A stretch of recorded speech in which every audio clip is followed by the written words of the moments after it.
Hello ചങ്ങായിമാരെ, എല്ലാവർക്കും നിജീസ് വേൾഡിലേക്ക് സ്വാഗതം. എല്ലാവർക്കും സ്വാമി ശരണം.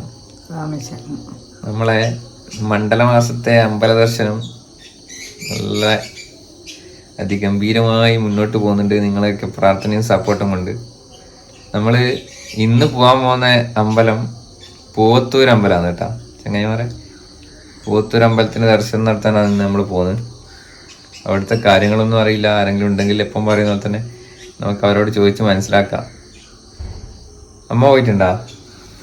പോയി. ഞാൻ മറ്റേ പൊങ്കാലക്കെല്ലാം പോക്കുണ്ട്. അറിയാ, അവിടെ പറഞ്ഞ പോലെ പൊങ്കാലയുള്ള ഒരു അമ്പലം കേട്ടാ പൂവത്തൂർ അമ്മയ്ക്ക് മകര പൊങ്കാല എന്ന് പറഞ്ഞിട്ട്. അതിപ്പോ ഏകദേശം വരാനായി, ജനുവരിയിലല്ലേ. ഭയങ്കര ഒരുപാട് ഭക്തജനങ്ങൾ ഉണ്ടാകുന്ന ഒരു ഉത്സവമാണ് ഇവിടെ. അപ്പൊ നമുക്ക് നേരെ അവിടെ പോയിട്ട് അമ്പലത്തിന്റെ കാഴ്ചകളൊക്കെ കാണാം. അവിടെ ആരെങ്കിലും ഉണ്ടെങ്കിൽ നേരത്തെ പറഞ്ഞ പോലെ ചോദിച്ച് മനസ്സിലാക്കാൻ കാര്യങ്ങൾ പോവാം.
അമ്പലത്തിൽ നിന്ന് പുറത്തിറങ്ങി കേട്ടോ. അമ്പല ദർശനമൊക്കെ നല്ല അടിപൊളിയായിട്ട് മുന്നോട്ട് പോയി. ഇവിടെയും നമ്മളെ ഐതിഹ്യങ്ങളോ കാര്യങ്ങളോ പറഞ്ഞു തരാൻ ആരും ഇല്ല എന്നുള്ളൊരു വിഷമം മാത്രമേ ഉള്ളൂ. ബാക്കിയെല്ലാം നല്ല മനോഹരമായിട്ട് മുന്നോട്ട് പോയിക്കൊണ്ടിരിക്കുന്നുണ്ട്. നമുക്കെന്താ പറയാ, നമുക്ക് നല്ല അനുഭവം തന്നെ. ദൈവത്തിനെല്ലാം കണ്ട് ഈ സമയത്ത് ഇതുവരെ വന്നിട്ടുണ്ടാവില്ലല്ലോ ഇവിടെ. രാവിലെ വന്നിട്ടില്ല. അപ്പോൾ ചങ്ങായിമാരെ, നമ്മളെ അമ്പലത്തിൻ്റെ വീഡിയോ ഒക്കെ എങ്ങനെയുണ്ട്? ഇന്നത്തെ പോത്തൂർ അമ്പലത്തിൻ്റെ ഗണപതി ഹോമത്തിൻ്റെ പ്രസാദവും കഴിച്ച് ചങ്ങായിമാരെ, അപ്പോൾ നാളെ നമ്മൾ ദർശനം നടത്താൻ പോകുന്ന അമ്പലം താറ്റോട് അമ്പലമാണ് കേട്ടോ ചങ്ങായിമാരെ. അപ്പോൾ നിങ്ങളെല്ലാവരും പ്രാർത്ഥനയും സപ്പോർട്ടും കൂടെ തന്നെ വേണം. അപ്പോൾ ചങ്ങായിമാരെ, നമ്മളെ വീഡിയോയിൽ ഇഷ്ടപ്പെട്ടാൽ നിങ്ങൾ സപ്പോർട്ട് ചെയ്യണം. ഇന്നത്തെ വീഡിയോ ഇവിടെ അവസാനിക്കലാണ്. വീണ്ടും അടുത്തൊരു ചെറിയ വീഡിയോ ആയിട്ട് വരാം. നാളത്തെ അമ്പലത്തിൽ പോകുന്ന വീഡിയോ ആയിട്ട് വരാം. എല്ലാവർക്കും ബായ്. നിങ്ങളുടെ സ്വന്തം നിജിയും അമ്മയും.